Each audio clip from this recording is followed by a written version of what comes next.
Hope everyone is well. We're now going to focus on our informative speech.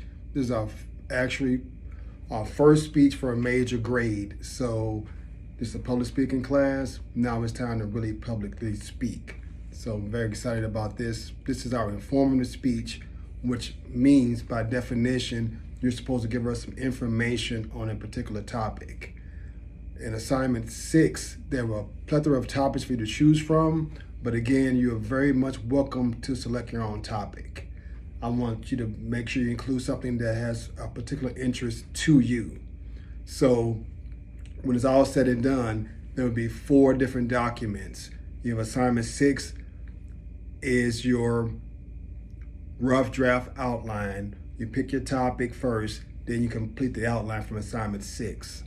Assignment 7 is your rough draft essay, whereabout you will actually write a full synthesis.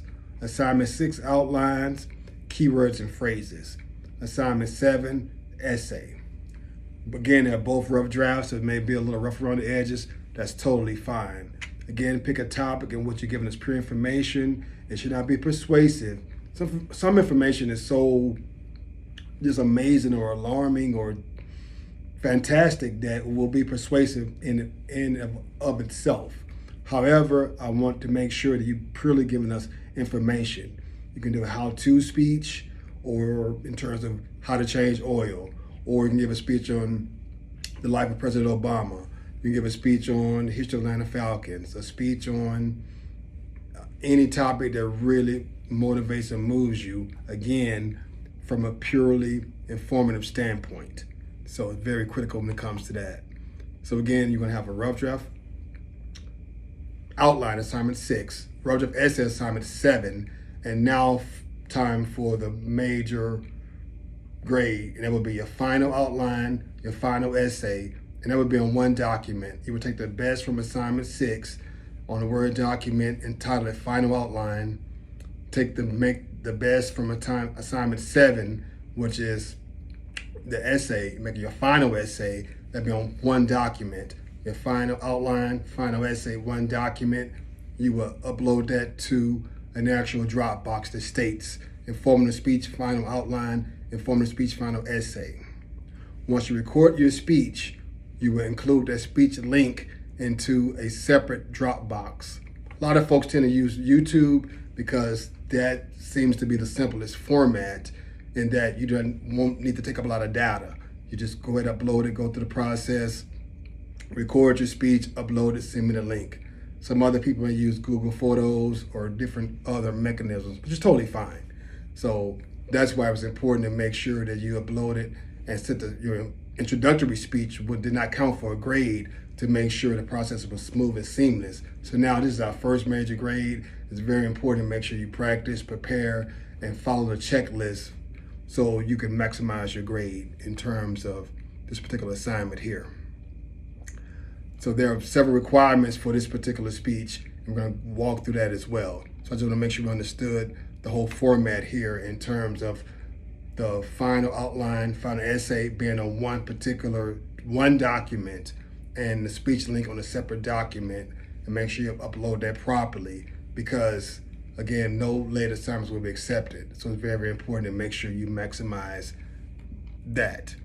And assignment 6, there are samples of the final outline and final essay. So if you're a little confused, make sure you follow that particular format.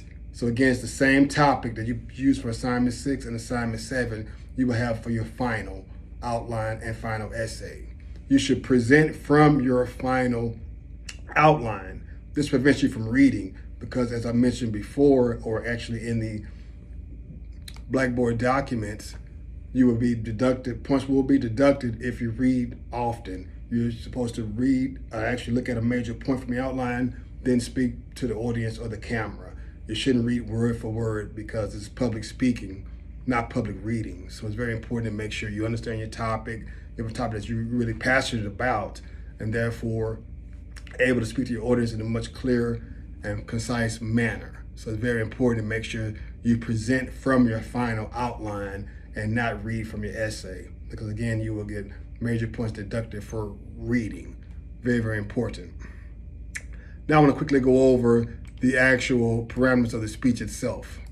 And again, all this information is on Blackboard, but some people would appreciate, actual or someone talking about it as well.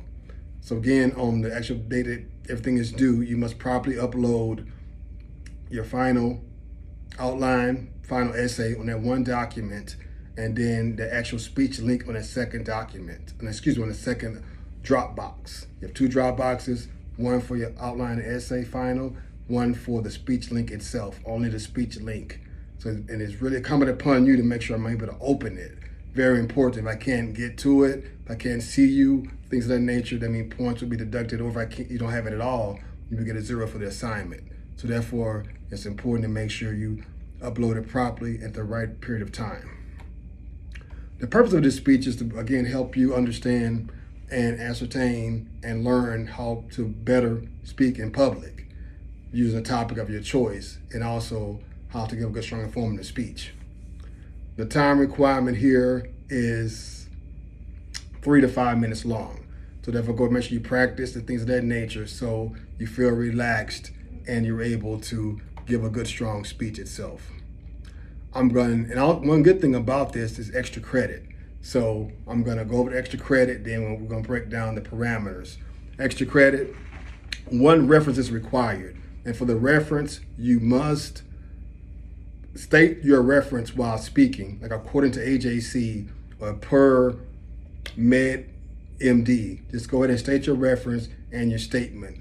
At the bottom of your final essay, you must include your actual reference itself. So you make sure you include the name of the article, or the website, the author's name, things of that nature. It should not be just one URL address so you get points deducted. You must include at least 2 separate pieces for that one source, like the date of the article, the date of the website, when it was written, the author's name, of that nature. However, for extra credit, you can include more than one source. In order to get extra credit, you must properly mention that source while you're speaking. And secondly, you must properly have it listed at the bottom of your essay. So you can have up to 3 references. So 1 is required, but you can also include a second reference for 2 points, a third reference for 2 additional points, so therefore you could actually earn 4 extra credit points. You can also get extra credit from using a prop. A prop is a physical representation in terms of when you're giving your speech. For example, I might give a speech on the importance of drinking water. This is my prop. Include that prop while speaking. That's 3 more extra credit points you can have. A third way to earn extra credit is extra audience members. You must have 2 audience members. That's a requirement, a base requirement, 2 audience members. However, they do not have to be in person. If you need to have them not to be face-to-face, so you can also use a virtual audience. You can do FaceTime, through Zoom, through Snapchat, things of that nature. But again, it must be 2 people. However, if you have a third person, you earn 5 extra credit points. If you have 4 people, you earn 10 extra credit points. And you can have, say, 2 people in front of you, 2 people virtual. It doesn't matter the sequence, but the max is 4. You can't have 30 people and get a bunch of extra credit. So anyway, 10 is very generous. So again, for a third person, 5 points, 4th person, 10 extra credit points.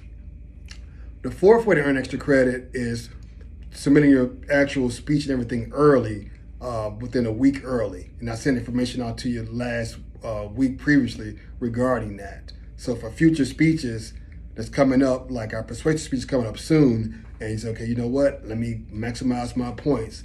Let me go ahead and prepare and turn in everything in early.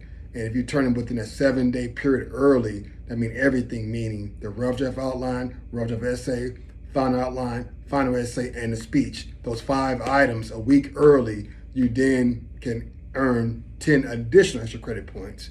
So therefore, there are many ways you can actually bolster your grade. So very important to pay attention to that. Very important. So for the speech itself, again, I'm going to quickly go over some good parameters. All this information is under the informative speech checklist. But I'm going to briefly go over it to make sure we totally understand and the importance in terms of what should be turned in order to maximize your grade. First of all, you have to make sure that you have your 2 audience members. Got to have 2 audience members. If not, you will definitely have points, 10 points deducted for each audience member that's missing. So if you present by yourself, that's minus 20. You have 1 audience member, minus 10. You have 2 audience members, you meet the requirement, you're good to go. Also, you got to make sure that your speech is continuous, no stops and pauses and edits. You can't give me a speech with 5 different videos in it, because that's really detracting from what we're trying to learn here. That's how to speak publicly, to speak for a good, strong period of time. So it's very, very important to make sure you have a continuous video. Fourthly, actually, make sure I can see and hear you. So before you submit your speech link to me, review it. If you only hear yourself, you can't see yourself, then I can't see you either, and points will be deducted for that. Next, you want to make sure your outline is properly labeled. Informing the speech final outline should be the title there. Essay the same way. The title should be informing the speech final essay. Very important, moving on to the next point, no plagiarism. I do have plagiarism detectors in place that will show me convincingly if you are just copying and pasting from another source, your speech, and you will definitely receive a F for this particular assignment. So make sure you're not caught in that regard. So it's very easy in terms of picking a topic that you enjoy or picking your own topic. So therefore, do not plagiarize at all. Make sure you upload the actual document instead of the speech itself. The speech link itself is very important. The speech link itself counts for 80% of your grade. So if you do not submit a speech link by the due date, that's minus 80. The other 20 points is your final outline and final essay. Your final outline is 5 points, final essay is 15 points. So therefore, if you submit your speech link and no final documents, that's minus 20. So make sure you submit that as well. A base requirement for your references, 1 reference is required. And again, you must state your reference while you're speaking, and also you must properly list that same reference at the bottom of your essay. Very, very important. Make sure your posture is correct, because you're a public speaker. You want to make sure you appear strong, you appear very confident. So if you're healthy and able to stand, you must stand while speaking. Very important. Time requirement, 3 to 5 minutes long. Time yourself, make sure you don't short yourself by speaking too fast. Make sure you don't not speak for 8, 9, 10 minutes either, because typically the more you speak, the more errors you make. So therefore, it's very important to make sure that you hit that window between 3 to 5 minutes and not go over and over. Next, utilize extra credit. Make sure you use the extra credit I offered. I'm pretty generous with that. So therefore, it's very important. Those little mistakes people make, like the things of that nature, practice to alleviate those. In week 1, we had a document called Mastering Your Delivery, Keys to Becoming a Very Effective Public Speaker. Review that document. Also review the chart that I also posted under week 1, and it's entitled The Common Errors and Deductions. And that's where you will see the -2 per occurrence, the I mean. See what I'm saying? Those little slang words and proper hesitation. So practice regarding that. Review that document and understand the common errors. And typically people make those errors because they're nervous, they're speaking too fast, and they have not prepared. So again, this class is to help you relax yourself, prepare, create a strong outline, and you present from the outline itself. I cannot stress enough the importance of practicing. The more you practice, the better you feel, the more comfortable you are with the material, and that confidence and knowledge shows when you're presenting. Very important. Typically, it takes between 7 and 10 days for me to grade everything, so just be patient regarding that. I have a lot of students. So once you submit the actual final documents and your final speech link, takes a week and a half for me to actually return your grade, because not only do I grade, I give you detailed comments on what you did right and what you need to work on. So it takes a while, but it's important to read those comments because I take my time to evaluate it closely so you will know what you're doing perfectly or what you need to work on. Because no one is a perfect speaker. I make mistakes, everyone makes mistakes, but we want to maximize your ability to speak well and to improve your ability to speak well, because the better speaker you are, the more confident you are, the more money you can make, actually, in terms of interview, entrepreneur, things of that nature. The ability to speak well, as I mentioned before, so critical in all that we say and all that we do. So again, I'm so looking forward to reviewing all the speeches and seeing what's on your mind and what's on your heart. But it's very, very important to make sure you adhere to this checklist. The checklist is located on Blackboard under the bundle of informative speech assignments, things of that nature. So I don't want anyone to leave points on the board by not adhering to something that they should have adhered to. So again, I hope everyone is doing well. I enjoyed the interaction that we have in this class, and have a great, great day. Take care.